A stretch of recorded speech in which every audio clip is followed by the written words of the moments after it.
மெஷினா? இன்னைக்கு நான் என்ன பண்றதுன்னு முடிவு பண்ணிட்டேன். ரைட், டைம் மெஷினை முழுசா ஃபிட் பண்ணுவோம். ஹேய் பெரி எங்க?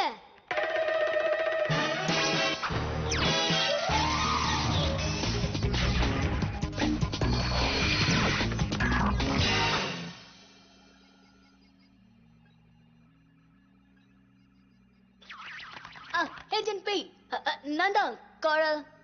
இந்த இடத்துல ஒரு சின்ன பிரச்சனை. நம்ம மேஜர் மோனோகிராம் எதையோ பார்த்து இப்படி ஒரு சிலையா மாறிட்டாரு. சாரி. அவரை எங்கேயாவது கூட்டிட்டு போய் மந்திரிச்சாதான் சரியாகும் நினைக்கிறேன். நான் தேவையில்லாம மொக்க போட்டுட்டு இருக்கணும். சரி, நம்ம மேட்ருக்கு வருவோம். அந்த டூஃபன் ஸ்மிஷ் ஏதோ பெரிய சதி வேலை பண்ண போறதா ஒரு தகவல் வந்திருக்கு. சரிதானே சார்? சொல்லுங்க. அவரு குட்னு சொல்றாரு. Good luck agent P. இந்த ஃபாசில் தான் இந்த உலகத்துல டைனோசர் வாழ்ந்ததற்கான ஒரே